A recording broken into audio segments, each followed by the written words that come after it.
the sovereignty of this nation against people whose only idea is that they can never lose an election. Every time they lose an election, they think that the election has been stolen. That these same people, that they want to hold this country every year at ransom. That after every 5 years, they must cause chaos for them to be heard. This president has made it very clear. They can make the noise, they can do the demonstration, but there will be no handshake. And if they can't hear me now, they will hear me later, because I will still say the same thing. There will be no handshake. Honorable Speaker, they destroyed property in this CBD. A few people who are charged by the inciting speeches that had been made, by people who know nothing else in this country apart from inciting the public. They destroyed property here. We saw a group of young people pull out a rail and throw it on the road. We saw a group of young people pelt buildings in this. We saw a group of people who wanted to attack the Supreme Court here. What were the police supposed to do? To stop it. How do they stop it? They stop it the best way they can. But what happens to the economy of this country? Today, the tourists that were in Malindi, that were in Kilifi, left. They went back. And they said, this country, they can never come to this country. We lost revenue. In Malindi, in Watamu, in the coast region, we lost revenue. Why? Because of these demonstrations. Today, investors leave this country every day. Honorable Bensuda, followed by Honorable Sioi. The chair has got to be sensitive to the other agenda. Proceed. Thank you so much, Mr. Speaker, sir, for giving me this opportunity to talk. I can see you are now relaxed when Bensuda is on the throne. I'm very glad, and as a teacher, I thought that I would get the motion before it was brought here, so that I restructure it to suit the debate in line with the current status of the situation of this country. Yes. When we are talking about we should stop demonstrations, there are no demonstrations. It is expression of the status of this nation. I want to advise, and I want to make my contribution in regard to the Monday 20th peaceful march in exercising the opinion, in mind, in action, and what Kenyans are undergoing. Yeah. I want to state, as the woman representative of Homa Bay County, this nation is hungry, and there is no question about it. Yes. My second contribution, we were gladly advised by the Vice President that business will run as usual. Who stopped the business? Who told the people to close the business? Nobody advised anybody to close the banks, to shut down the hospitals, to shut down anywhere. Nobody did that statement. Why did Kenyans choose to close? Number three, nobody said that all Kenyans in the 47 countries are going to march to State House. I have heard members contribute that people dressed up in a state that they were going to take over from State House. Myself, I was in white. And I wanted to march peacefully because I represent the youths. I represent the hungry women. I represent the PWDs. Mr. Speaker, sir, I want to tell you that I was told I am a woman and I'm representing all of them. I am on the floor, Mr. Speaker, sir, can you protect me? I do not want interference. Order. What's your point of order, Honorable Bayer? Excuse me. Honorable Bensuda, a moment. Point of order. Yes. Mr. Speaker, yes. While I consider it as an insult to the youth of this country, yes, the age that is put in the website for Honorable Bensuda is about 35 years. Order. We would like Order, Honorable Bayer, order.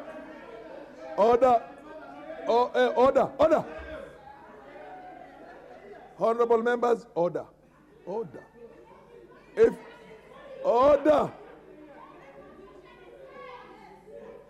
Proceed, Honorable Bensuda, proceed. Thank you so much, Mr. Speaker, sir, for protecting me. No wonder even the 2/3 gender rule cannot go through in this house. When I'm making substantive statements, and I think he was sleeping, I talked about representation. I didn't talk about youths. Mr. Speaker, sir, I personally witnessed, because I closely navigated this city on that day. I began by the University of Nairobi, the world-class university where I went, and there was heavy firearms at those gates, a conducive which cannot encourage learning. I want to say that when I moved around Kibra and all Langata areas, it was armed policemen and tear gassing. Is that what we call security? Is that what we call peaceful demonstration? I want to tell you, Mr. Speaker, sir, we miss concepts, and this country must be brought to order. We want leaders to be fair to the nation. We want leaders to be honest to the situation. When I walked into parliament, personally, I've taken fruits. There is somebody who had not taken fruits, even for a whole year. Personally, there is a cafeteria there. I have eaten. The people who are demonstrating outside did not see even any form of food on their table. We do not take serious matters into jokes. It is a high time we must raise up and work as leaders of this country. Thank you, Mr. Speaker, sir. Order. I think the time is up. The time is up. Order. Honorable Sioi, followed by Honorable Korere.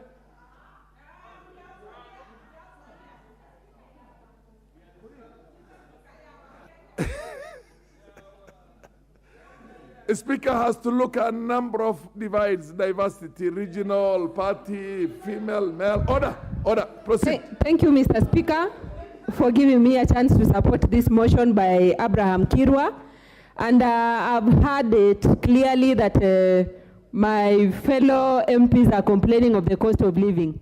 Mr. Speaker, we don't expect a price of unga to be 70 shillings while we bought fertilizer at 7,000 shillings.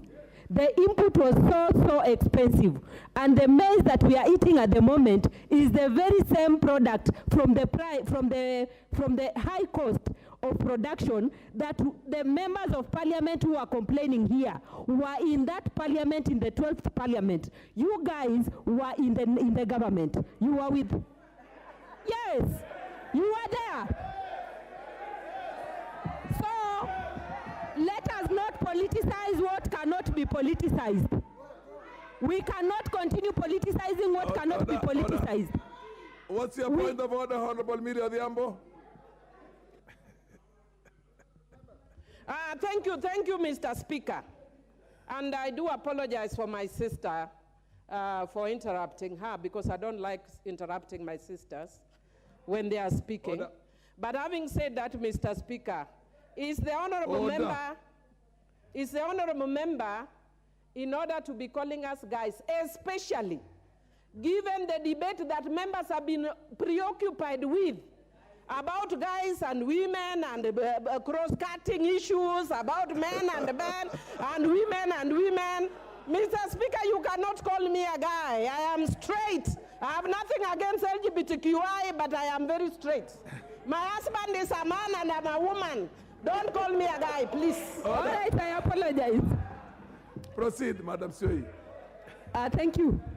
So, what I was trying to put across is that the price was raised during the 12th parliament, and we have to continue until we finish the maize that we planted with high cost. That is one. Number two, we are talking about cost of living going high. There is no one in this house, Mr. Speaker, who doesn't know that the price of fuel went high. Automatically, it is the reason as to why the cost of living has gone high. Mr. Speaker, is it right, Mr. Speaker, for Honorable Member Raila Omolo Odinga to demand that unga? I'm asking a question. Proceed.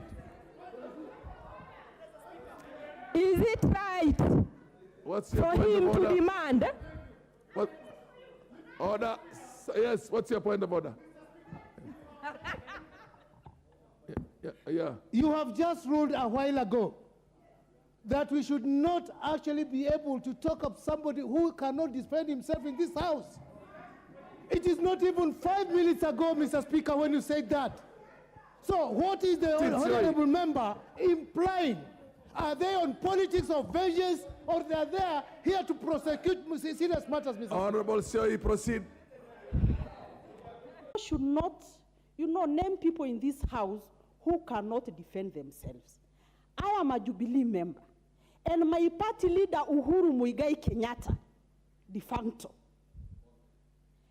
Uhuru Muigai Kenyatta, in 1992, there were demonstrations in this country. In 2007, there were demonstrations in this country. In 2013, there were demonstrations in this country. In 2017, there were demonstrations in this country. For anybody to accuse Uhuru Muigai Kenyatta of sponsoring those demonstrations, you must be suffering from something we need to interrogate later. Because, Honorable Speaker, he could not have sponsored demonstrations against his own government. So I want to plead with the leaders. Much as we want to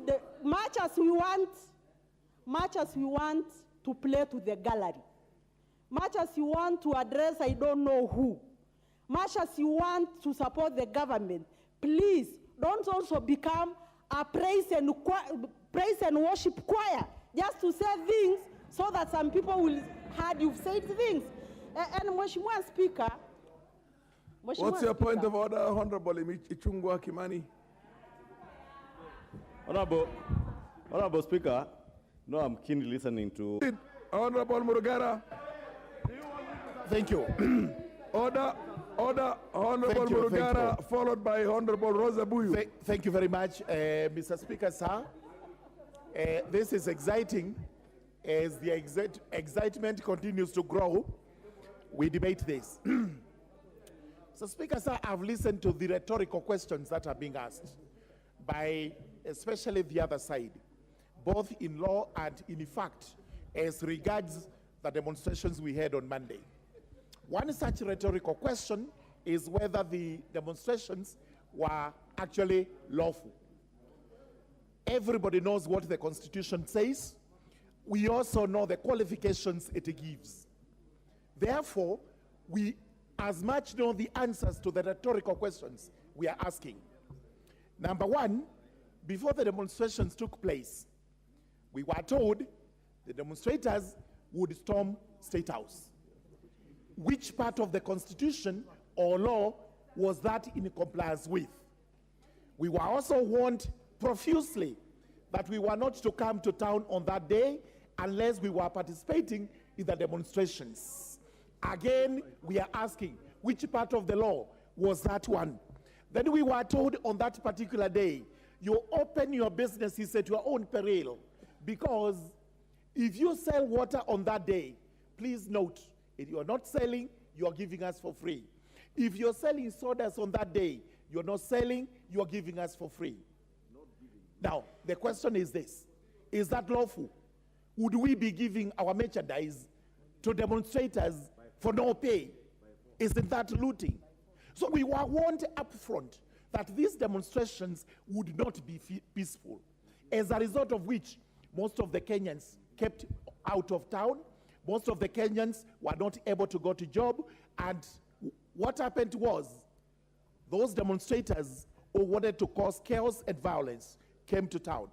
We all saw them. They were actually armed, and nobody is refusing that, because we would see them pelting policemen with stones. Is that peaceful? Can that be said to be within the parameters of the law, the Constitution, and the statutes that deal with picketing? Let's not deceive ourselves. If this is what is going to continue, we have no problem. But we will continue to commend the police for doing a good job, because they will actually reiterate and they will deal with those who are causing chaos and violence with all the means they are given under the law to execute that. Number two, 3 reasons are being given by the demonstrators or their leaders. That number one, we have to open the servers. The question is, I sat in the Supreme Court when an express order was made that to the requirement of the petitioners, the servers would be opened. They were opened, the court made a report, and there was absolutely nothing to filter. What else are we trying to search in those servers? Number two, the second point that is being raised is high cost of living. And we agree, the cost of living is high. But this did not happen 6 months ago.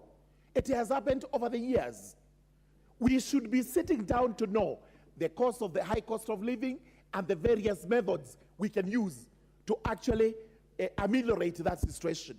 One of them is reduce the cost of input when it comes to production so that you are able to get better prices. Instead of doing so, we are being told, go to the streets, and tomorrow the president will stand up and say, price of unga is 70 shillings. We may have to live a little bit longer before such a pronouncement is made.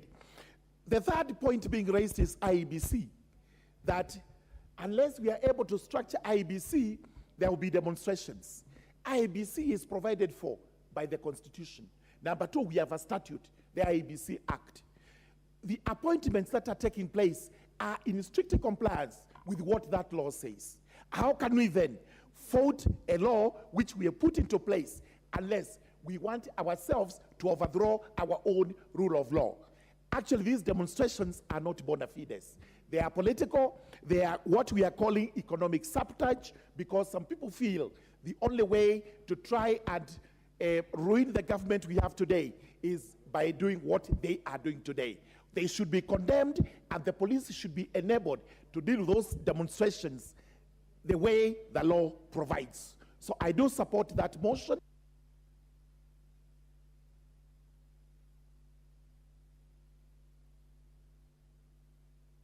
The Honorable Rosa Buyu, followed by Honorable Naomi Wako. Order, order. Oh.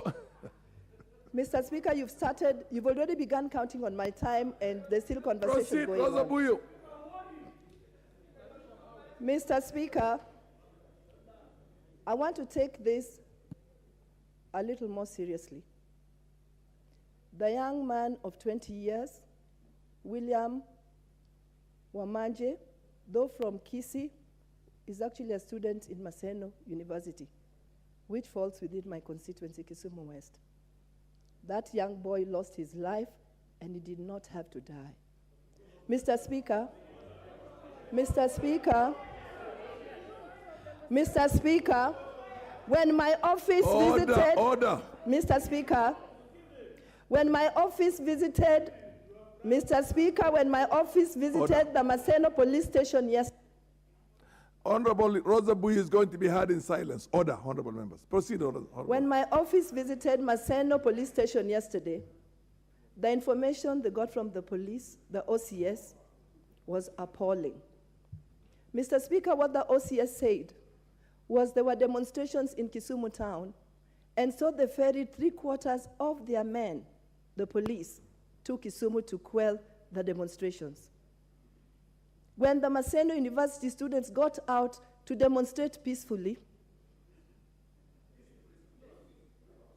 and the police decided to use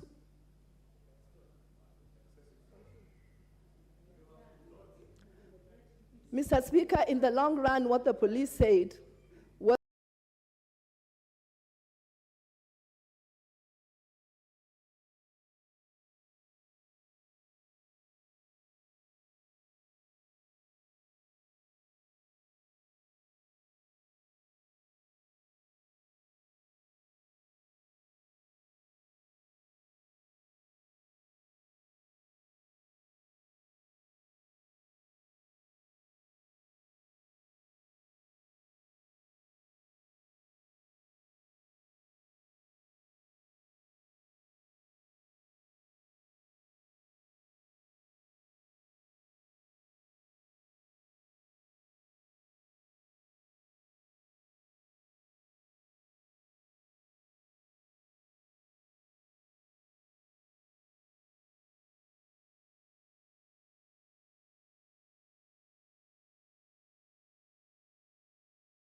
is what they want. But this time, our government and our president is working so hard to recover and to revive the economy that was destroyed in their hands. Today, when they call people to demonstrate in your regime, under the handshake regime, which you participated fully, everybody knows that. Everybody knows that. You destroyed our economy. You destroyed everything that Kenya had during that time. The MP for Migori, woman rep, order. Order, please. Order. Proceed. Proceed. You participated in the Uhuru regime. Proceed. So, Mr. Speaker, sir, the demonstration organized was just to destroy our economy, was just to frustrate our government, and I'm here to tell them that our government is strong enough and we will never bow down. And if you think that the practice that has always given you, the handshake, whatever, the nusu mukate, this time round, you will not get it. This time round, you will not get it. Because we understand, we know very well, during the daytime, they go on the streets, they encourage people to demonstrate, and during the night, they come to us to negotiate. We will never give in.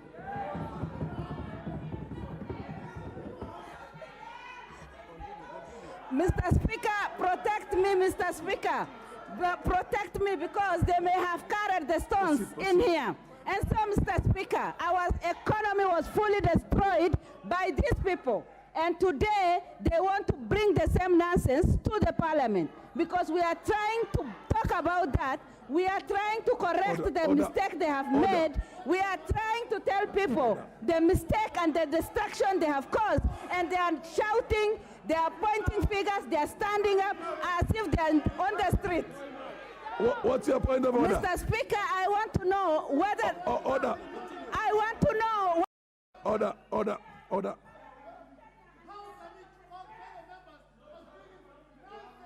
Order. Order, order, order. Order.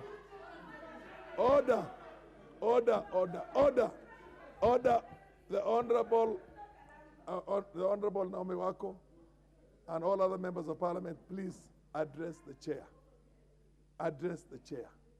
Don't address yourselves across the aisle. If you have such a burning, issues to raise, and they're very powerful points, you will have your moment. Most of you are going to get time. We have ample time. Order. MP for Cliffy South. Order. Order. The MP for Teso South, followed by the Emilio Odhiambo. Thank you, Mr. Speaker, for the opportunity to contribute to this very important motion. And I think from the onset, I want to say that I support it. And I want to encourage honorable members that let us debate soberly on a matter that is so important, like the one we are debating on. And let's separate it from emotions. Mr. Speaker, when I was coming to Nairobi yesterday from my constituency, I almost lost my flight because of the strikes at Maseno University. And I think as a mother, my sympathy and condolences go to the family that lost their son as a result of the demonstrations. So this is not a matter that we should take lightly. If there were no demonstrations, that boy would not have died. So we must also learn to take responsibility. Mr. Speaker, honorable members, we are a policy makers, and we have a role to play to contribute towards bringing down that cost of living. So whereas we're talking about high cost of living, and we agree, it has taken a toll, particularly on the low-income households, and especially the hustlers in this country. But is Mandamano going to be the solution? Is picketing going to solve the issue of the high cost of living? There are other options, alternatives, motions, bills, and the budget that we have just approved in the policy statement, that we can channel resources towards programs that are going to improve on the economy and thereby bring down the cost of living. Honorable members, picketing can be done. It is there provided for in the Constitution, Article 37. But can it be done peacefully without interrupting and disrupting the same economy we are claiming that the high cost of living? On Monday, what happened sadly? This country registered low productivity. On that Monday, there are people in those demonstrations who depend on their daily endeavors, depend on their casual work because they live from hand to mouth. They went home and slept hungry because they were engaged in the demonstrations. On that Monday, businesses were disrupted in this country. And on that Monday, there are people who depend on services, deliveries, delayed services across the country. So this is not a joking matter. There are many other ways we can address this issue. These issues do not only affect the proponents of the Mandamano. The issues affecting this country affect all of us. And this is our country, we live in it. So if we destroy Kenya today, then are we going to run to another country? Is there another country that we have beside this country? So let us debate this issue soberly. I agree with you, but there are even people who have suffered, besides even dying, there are people who suffered injuries as a result of the demonstrations. So demonstrations is not the solution. And at this juncture, Mr. Speaker, I want to thank the people of Busia County and to appreciate them for ignoring the calls for Mandamano. And they continued with their normal business as if nothing was happening. Thank you, Mr. Speaker, for the opportunity. The Millie Odhiambo, Mheshimiwa, followed by the Mheshimiwa Kalasinga. Thank you, Mr. Speaker, for giving me this opportunity. Mr. Speaker, let me take this opportunity to send my condolences to the family of William Mayange, who was killed in Maseno. Mr. Speaker, even as we speak in this house, there is a family that is grieving, and you can never recover a lost child. So I just want to say pole to the family of William for the loss, unnecessary loss of a youthful life. Mr. Speaker, I want to say that Article 1 of the Constitution of Kenya says all sovereign power belongs to the people of Kenya and shall be exercised only in accordance with the Constitution. And Article 1(2) says the people may exercise their sovereign power either directly or through elected representative. And Mr. Speaker, one of the members who was speaking, my dear friend who I interrupted as she was speaking, was saying that we speak here and we should not speak outside and we should not let our representatives speak. I want to educate her that Article 1(2) of the Constitution gives that right, that we can exercise our mandate directly. And when we demonstrate, we are exercising it directly. So we cannot be having tyranny in the house. We can also have tyranny outside the house. Mr. Speaker, I also just want to say that Article 37, and I want to agree with members across the divide, and I want to thank Honorable Muya for speaking very soberly and saying that Article 37 allows for picketing and peaceful picketing. And I want to say both our side and their side are saying the same language. Let us have picketing, which is allowed under Article 37, with no condition, because the Constitution does not give condition, except peaceable picketing. And Mr. Speaker, in peaceable picketing, the mandate lies with the police. The citizen of Kenya does not have arms. Mr. Speaker, those who maintain peace and order are the police. Mr. Speaker, I also want to say that those who are killed, as we have heard from the boy who was killed in Maseno, was killed by the police. And I also want to add that when the business community restrained from doing their business, they restrained from doing their business because of fear-mongering by people like my good friend, who I don't want to mention lest he can state a point of order. Mr. Speaker, I want to say that those who close their businesses close because of fear-mongering. And we know my friend who does fear-mongering. Mr. Speaker, because I know other members want to speak, I want to say this. I want to thank you, Mr. Speaker, for giving this House direction, that it is actually wrong for us to be mentioning other people who are not here and calling them names, like regrettably my good friend Honorable Ichung'wah called Honorable Raila an urban terrorist.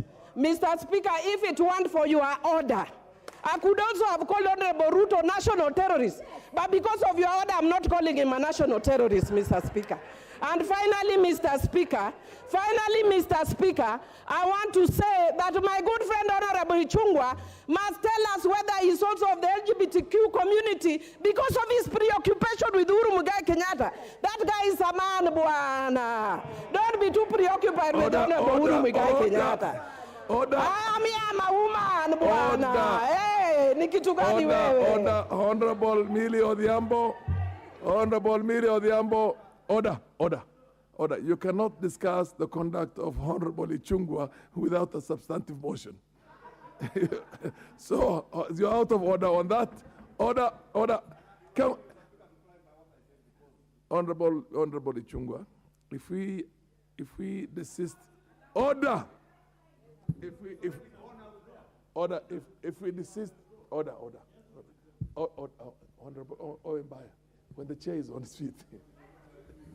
Order. I mean, we want to have a situation in which everybody is heard in silence. Whether you don't like it, whether it's outrageous, whatever it is, unless it's absolutely out of the order, or the orderly running of the business of the House, just wait. When you get your moment, rebut. You know what I mean? You get your moment, you can then say the counter and give your counter argument. But if you keep on saying order, point of order, Millie. Can we have the next speaker, Honorable Kalasinga? Order. Are you on a point of order, Muhammad Ali? Is it absolutely necessary? Okay, proceed, Honorable Ichung'wah. First, Honorable Speaker, let me thank you for protecting me because the Honorable Millie was on the verge now of discussing me without a substantive motion. But more importantly, Honorable Speaker, it is important to point out, and maybe she was not listening to what I said, because if you listen to what I said at the beginning, I indicated when I mentioned about economic terrorism and urban banditry, I said what I have described elsewhere as economic banditry and economic terrorism, Honorable Speaker. Number two, Honorable Speaker, the Honorable Millie, as much as you have ruled her out of order, must then withdraw what she has said and apologize to the House. Because Majority Leader, you made your point. Honorable Kalasinga, followed by the MP for Wajir South.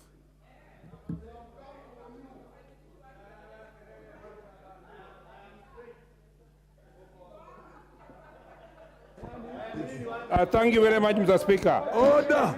Mr. Speaker. Proceed. Mr. Speaker. Proceed. I am charged, Mr. Speaker. And the charging, Mr. Speaker, I've had today is that if our friends, Mr. Speaker, who led the demonstration cannot be satisfied with the loss of lives that we had, Mr. Speaker, and they are calling for others on Monday, how many liters, Mr. Speaker, how many liters of blood do they want to see so that they stop this nonsense of demonstrating and destroying life in this country? Mr. Speaker, if we have to bring down the demands they have given us, Mr. Speaker, it's very okay. We have no problem with it. But Mr. Speaker, if for example, I was a candidate for Kabuchai, I floored a person. If that person goes to ask me to open the server, where do I get it? Where do I get the server? Speaker must tell us the truth. Honorable William Samoei Ruto does not have servers to open. Number two, Mr. Speaker, when we want prices of food to come down, prices of unga was 250, Mr. Speaker. In the last regime, they were keeping quiet. We have moved it down to 170. They are making noise, Mr. Speaker. Where do we want? And Mr. Speaker, finally, how do we bring down the price of food? If we don't go to the farm, we stay on the road, picketing and demonstrating. Now rains has come, and rains has come, we must go to the farms. Mr. Speaker, the last word I can say, if you lead demonstrations and you cannot control them, and you cannot control the thuggery they do, I can refer to him again, Honorable Raila, as a street robber who is causing problems in this country. Thank you, Mr. Speaker. Order. Okay, the Honorable MP from Wajir South, followed by Honorable Kaluma.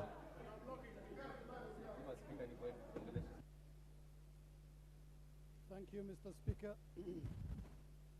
Thank you very. It's not working.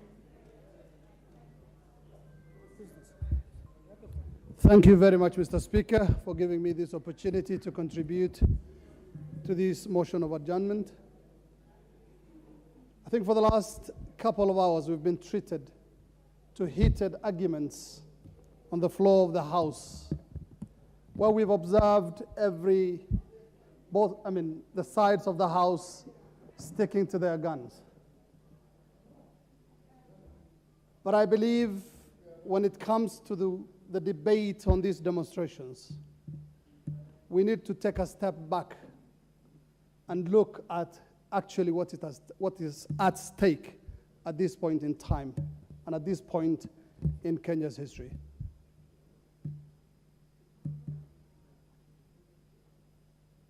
Yes, the cost of living is very high.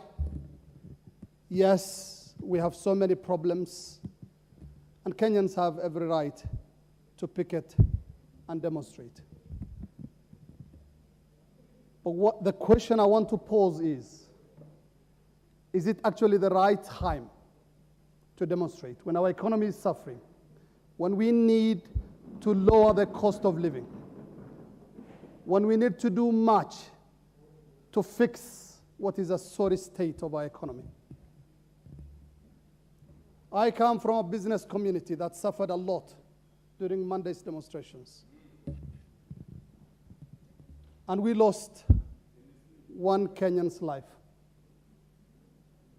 I would like all of us to think critically about where our country is at this point in time. And let patriotism reign. I have covered demonstrations and riots and street demos and all kinds of picketing in many parts of the world as a journalist. There are many ways to show your dissatisfaction. But stopping business in two of the most important business districts in the country at this time when we need to fix our economy, I believe, is not being patriotic. And again, responsible opposition requires matters be dealt with in institutions like this one. I would therefore like to appeal to my party, Azimio, to rethink these demonstrations for the sake of Kenya and Kenyans at this critical time when we need to do a lot. And I just want to point out one thing, Mr. Speaker. Where was the dollar rate on Monday, and where is it today? I rest my case. Thank you very much, Mr. Speaker.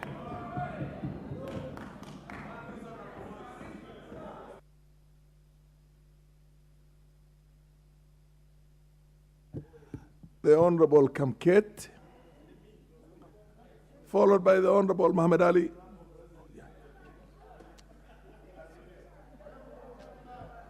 Order, you'll have. Proceed. Okay.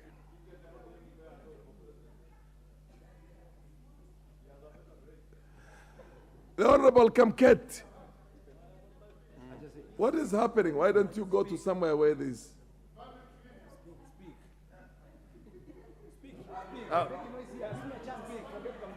Thank you, Mr. Order.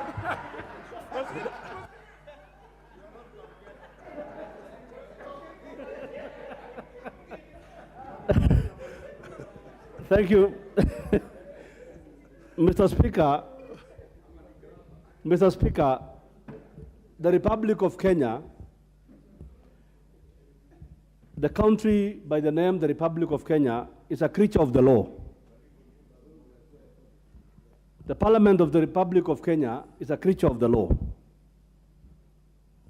The standing orders that we follow in this House are part of our laws.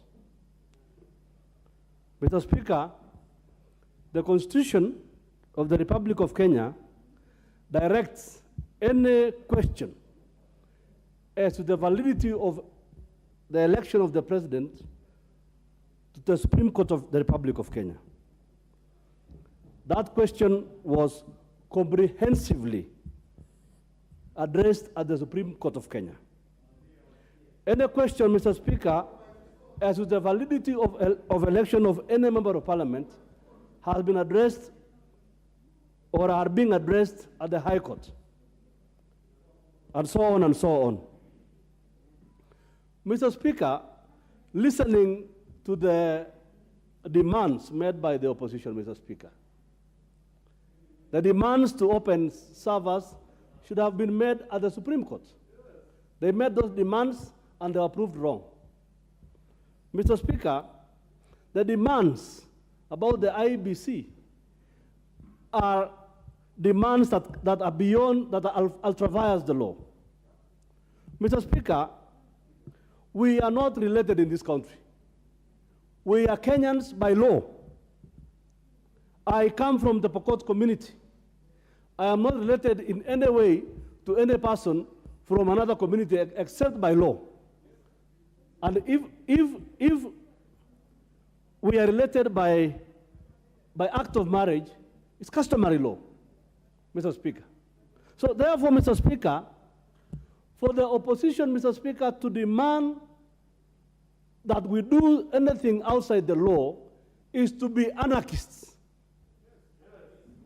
The behavior, Mr. Speaker, by the leaders of the demonstrations and the demonstrators themselves is nothing other than an act of anarchy. And Mr. Speaker, if that is what they want, Mr. Speaker, they must be prepared for what the police will serve them. Because the police of the Republic of Kenya, the job of the police, Mr. Speaker, is to keep the law. And anarchy anywhere is anarchy everywhere, Mr. Speaker. There can be no law, Mr. Speaker.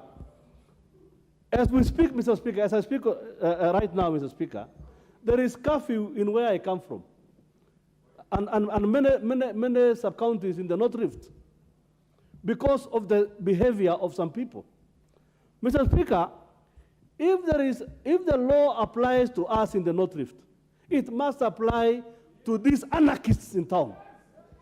The same law, Mr. Speaker, that applies to us in the North Rift must apply to those people whose aim and whose all aim, Mr. Speaker, is to come and destroy the properties of the people of Kenya. Mr. Speaker, if the cost of living is indeed high, as indeed it is high, Mr. Speaker, we cannot come and start destroying the property of Kenyans because of the high cost of living. MP for Budalangi, what is your point of order?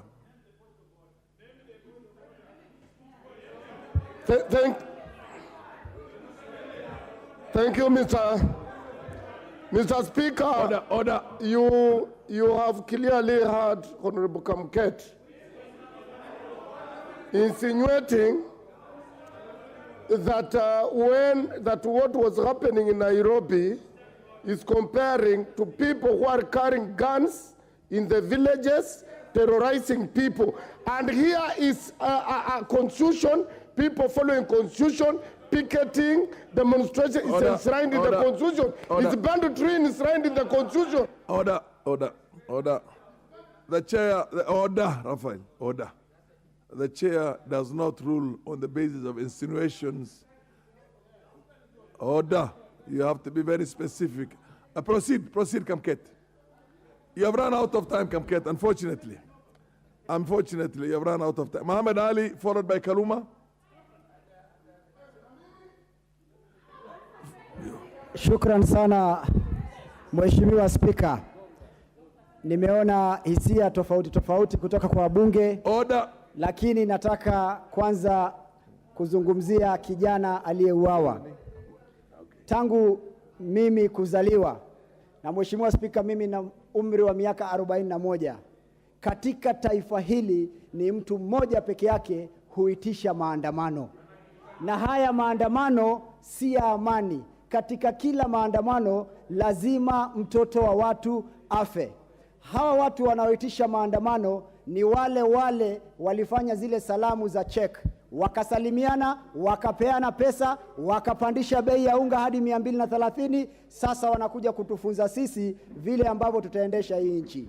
Ni lazima Raila Odinga aambiwe ukweli kinaga ubaga.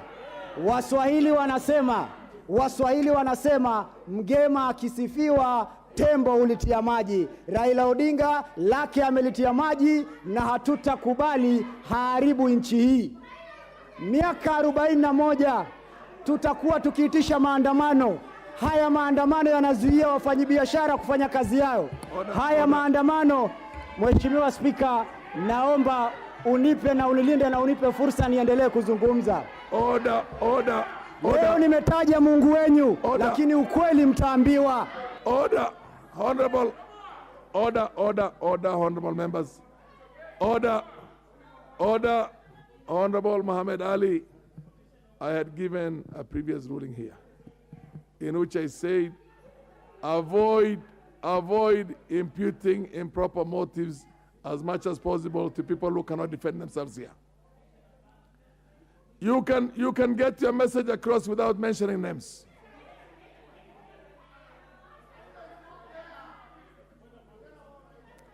Proceed, Honorable Muhammad Ali. Shukrani sana Mheshimiwa Spika. Unajua kuna watu Mungu wao akitajwa hawatulii.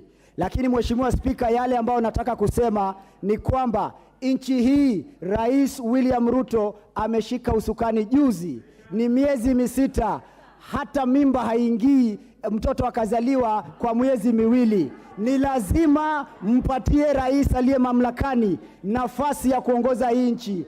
Hii nchi imeharibiwa na wale ambao wanaitisha haya maandamano. Juzi tumepoteza pesa katika taifa hili. Watoto wameuawa kule Kisumu. Na ajabu ni kwamba Kenya nzima ni sehemu mbili tu inafanya maandamano. Mbona Mombasa hawana shida? Mbona Central hawana shida? Mbona Northeastern hawana shida? Mbona Western hawana shida? Ni kwa nini ni lazima iwe ni Kisumu, Kibira na hapa Embakasi? Mheshimiwa Spika, tumechoka kama viongozi. Ni lazima hii Kenya iendeshwe katika njia ya haki, katika njia ya kikatiba. Hatutakubali muungano haramu, muungano wa kusumbua wananchi kila siku. Biashara haziwezi fanyika, watu hawezi tembea na amani. Angalieni Afrika Kusini, wameomba wafanye maandamano. Jifunzeni kutoka kwa wale. Sio kuingia barabarani, kupora mali ya watu, kupiga watu, kuumiza watu, alafu mnakuja kusema mutatuongezea maandamano iwe Jumatatu na Alhamisi. Hii nchi iko na serikali, hii nchi iko na Wakenya, hii nchi iko na sheria, na hiyo sheria ni lazima ifuatwe. Hatutakubali tena. Sikiza tena vizuri. Sikiza, usipige kelele kwa mambo ambayo huelewi. Sikiza vizuri. Hatutakubali tena akili ndogo kutawala akili kubwa ndani ya jamhuri hii. Asante sana Mheshimiwa Spika. Honorable, order. Honorable Kaluma, order. Yeah, I thank you. The MP for, I thank you. by the MP for Tigane West. Order. After Honorable Kaluma. Proceed. I thank you. I thank you very much, Honorable Speaker. Honorable Mutunga, you are after the Honorable Kaluma. Honorable Speaker, I'm grateful to you for presiding over this important subject. Honorable Speaker, I wanted to remind ourselves. Honorable Speaker, I wanted to remind ourselves that. Please, may I make my contributions? Order. Honorable members, Honorable Kaluma will be heard in silence. Honorable member member for Migori Town, Migori County. Order. Honorable Fatuma. Order. Honorable member for Migori County and your neighbor, please wait your moment to give your positions. You will have a moment. Yeah. I thank you. Honorable members, allow me to make my point. Proceed, Honorable Kaluma. Honorable Speaker, I wanted to remind this House that these great leaders we are talking about were members of Parliament at some point in time like us. A time like this, Honorable Ruto was seated somewhere there or here. Honorable Raila was seated somewhere there or here. I can tell you Kenyatta was seated somewhere here.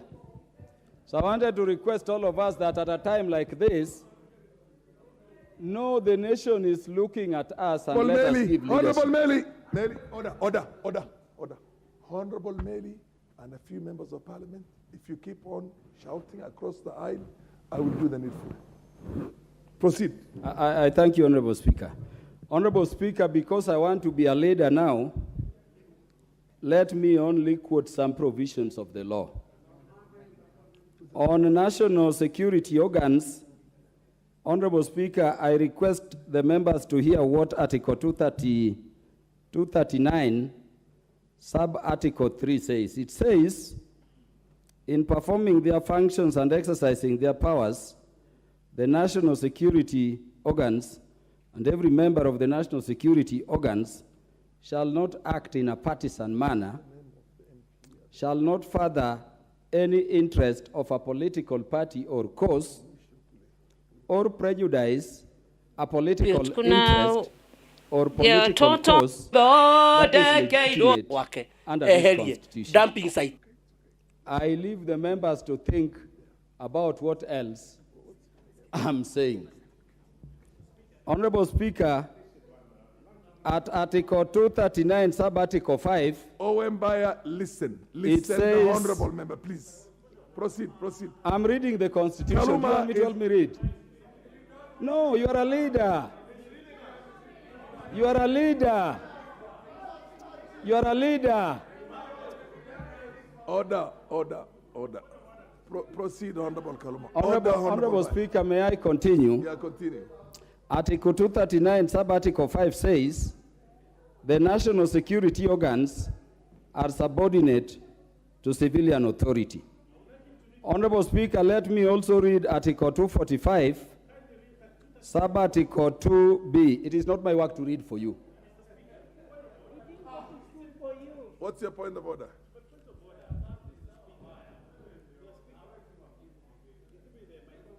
Yeah. Mr. Speaker, he's deliberately avoiding to read 4. A person shall not establish a military or a paramilitary.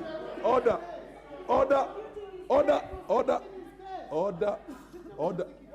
MP for Kilifi South. Madam Gogo. One more. Order.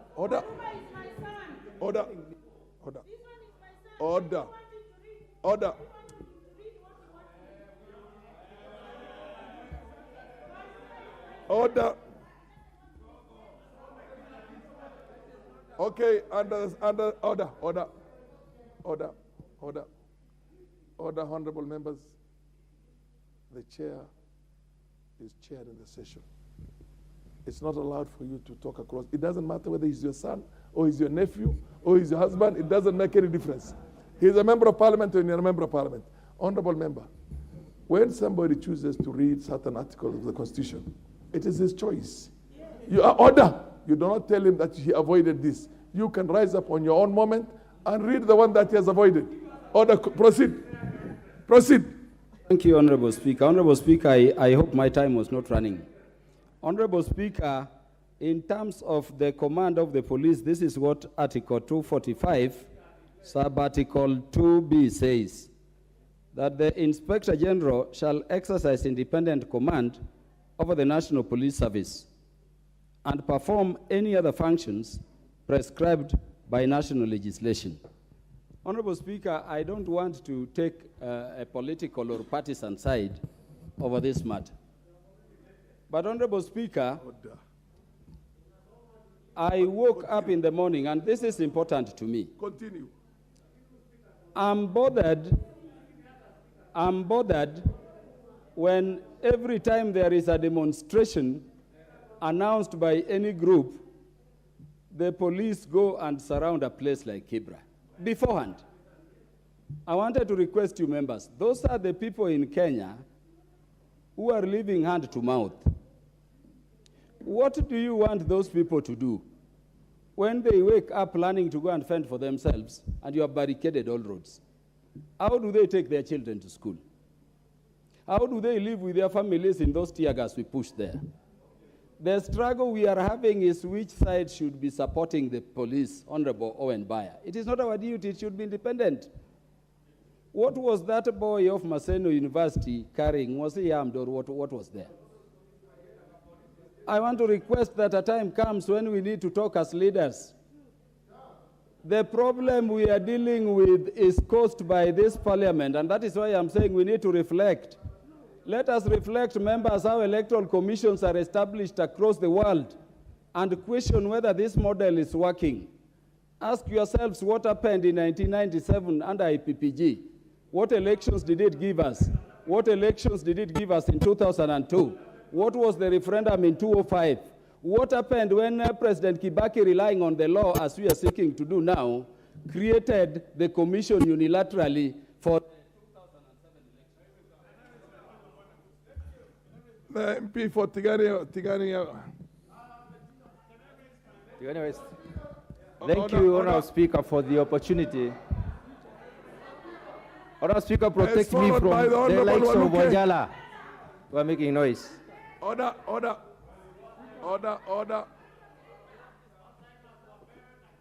Proceed. Thank you for the opportunity to contribute to this motion. Hello. Honourable Speaker. Okay, Honourable Speaker, thank you for the opportunity to add my voice to this. Order. Honourable Speaker. Order. Proceed. What is out of order, Honourable Speaker? Proceed, Honourable. Thank you, Honourable Speaker. Honourable Speaker, we are discussing a matter of national importance. Most of us here, Honourable Speaker, are vilifying a very important issue.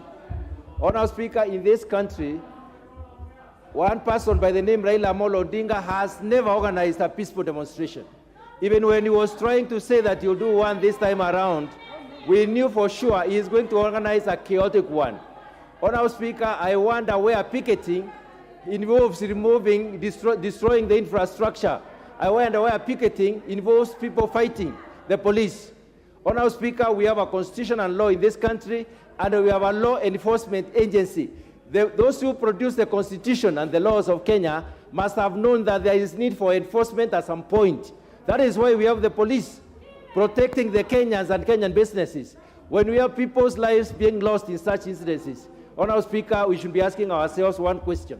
Supposing the rest of Kenya rises up, supposing everybody rises up in this country and decides to fight for themselves, where would these few people be? They should know that they lost the election because they are few. If you are just so few and you lost the election, you have always lost the election in this country, that person should have lost hope. What we need to advise Raila Odinga is that he should lose hope because he has lost the election every time. There is not a single time he has won. Every time you pretend you have won and he has never won. So we better say the truth here. And he should take it from us that the only way Kenyans will go is through the ballot and through an election. There is no negotiation. There cannot be a negotiation for a family. If Raila Odinga was really democratic, would we have his brother in parliament and a sister in parliament? Would we have a son, his daughter in the East African parliament? Would we have all that? What kind of democracy is that, Honourable Speaker? What democracy is that? Is that what you want to teach the other Kenyans? Is that what you want us to believe? We cannot believe that. Kenyans will not do what Raila wants. And even if he rolls on the road, he will have to wait for 5 years for another election. We are not going to be allowing some of these things to be going. Order. Honourable Memusi, what's your point of order? Order. Honourable Speaker. Move to reply on this. Honourable Speaker, this is a house. Order. This is a house of rules. Order. Yes, Honourable Memuse, you are on a point of order. Speaker, this is. Okay, the Honourable Waluke can now. This take. is.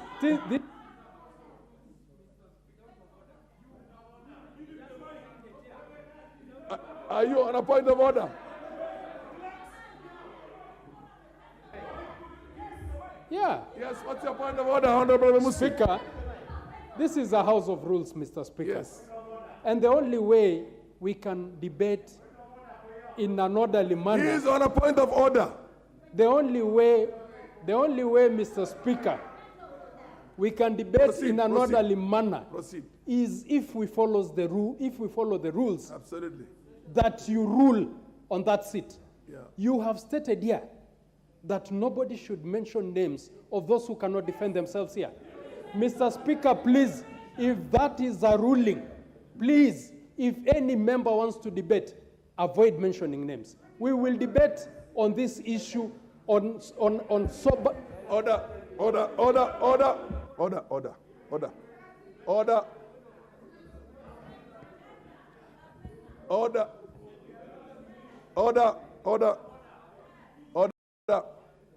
Madam, we will have, who is on a point? You're on a point of order on the speaker, and the speaker is standing. Order.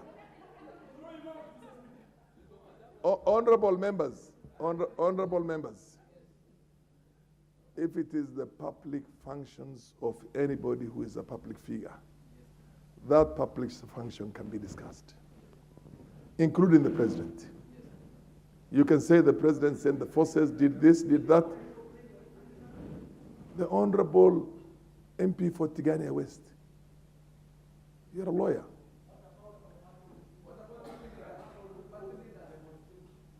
What about you are Kiboret? I can forgive you because you're a first timer. You don't talk when the chair is on his feet. Order.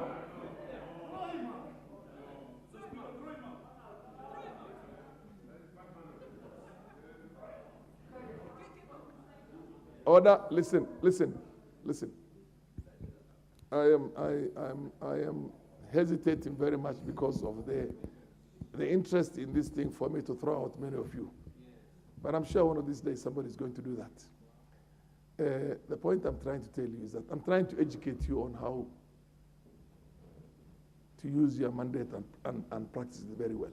You can discuss the public functions of any public member, any member of the public. The only thing you cannot discuss is private matters or her private matters. You can discuss the public functions of the president and say that he ruled this, he did this, it is wrong, you cannot, but then discuss that matters that are private. So if you just listen that, and for God's sake, if somebody says that a leader of the opposition organized these things and did this and this, it is perfectly in his right. And for you to be a dignified member of parliament, to behave like somebody out there in the crowds, the moment somebody's name is mentioned, you keep on shouting, it doesn't make any, it denigrates and lowers your own dignity as an individual. Nobody is the holder of the dignity of somebody else. You are a holder of your own dignity. The way you conduct yourself in the house here is what is going to make you the responsible, dignified leader Kenyans are looking for. And shouting does not include that. For God's sake, don't engage across. So, Honorable Member you have finished your time, in my opinion. It's Waluke's turn. Follow the order. Order. I'm on my feet. Order. I know your time has been taken, but that's unfortunately the nature of things. Order. Waluke is going to talk, and he's going to be followed by the MP for Taita Taveta. Order. And all of you will get, listen, honorable members, when somebody is on the chair here, he has to do quite a bit of balancing. Order. Fatuma, I have all along been restraining myself because you are not doing good. Please. Order. Continue. MP Waluke. Members, Kikalia. Yeah, what's the point of order, the MP for? But a point of order on what? He has not started talking. On the ruling of the Speaker. On the ruling of the Speaker.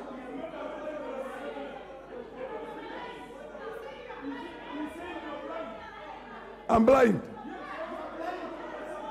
Yes, Margaret, Kiboret. Can we confirm whether we have the quorum, Mr. Speaker, sir? Order. Order. Yes, Kiboret, what's your point of order? What's your point of order, Kiboret?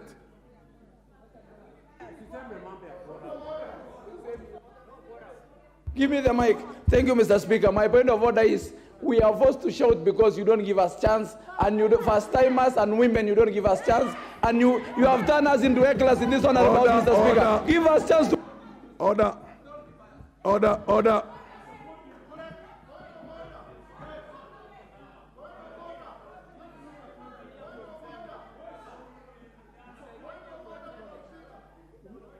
Proceed, Honorable MP for.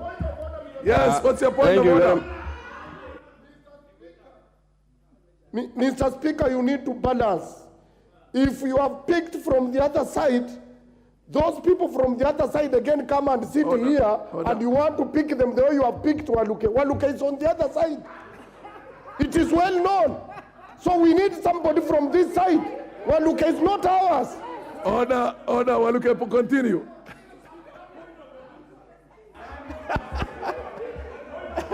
Thank you, Honorable Speaker, for giving me chance also to contribute on this. Point of order?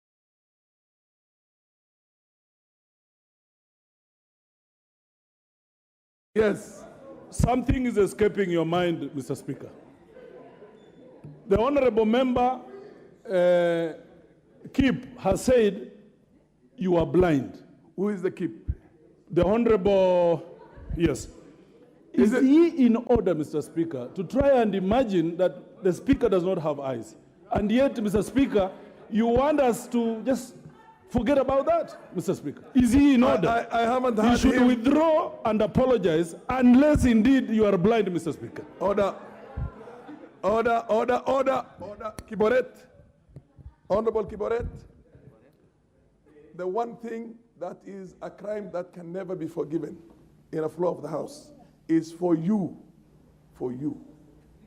to question the wisdom of the Speaker in running the House. Under the circumstances, you're going to stay out of the House for the remainder of the day. Proceed.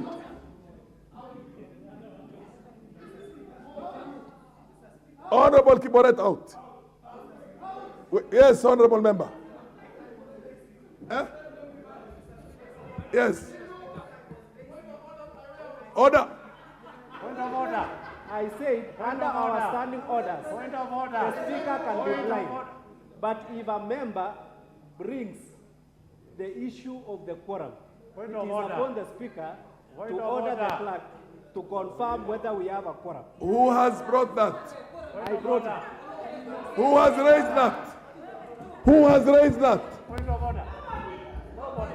Proceed, Honorable Waluke. Proceed, Honorable Waluke. Thank you, Honorable Speaker, for giving me chance also to contribute to this. Mr. Speaker, I want to remind my colleagues in this House that leadership come and go, but the country remains. We are making a lot of noise. As members of Parliament, instead of respecting the House and contribute on issues that can help the people whom we represent. Honorable Speaker, I am here today telling the people of Kenya that I'm a member of Azimio, as Wanjala say, a member of Jubilee. But, Mr. Speaker, I condemn the mandamano that is affecting this country, Mr. Speaker. Mr. Speaker, whether I cross or not, this country is ours. Whether you are in opposition or whether you are on government side. Mr. Speaker, we need to respect this country. We need to support the government of the day.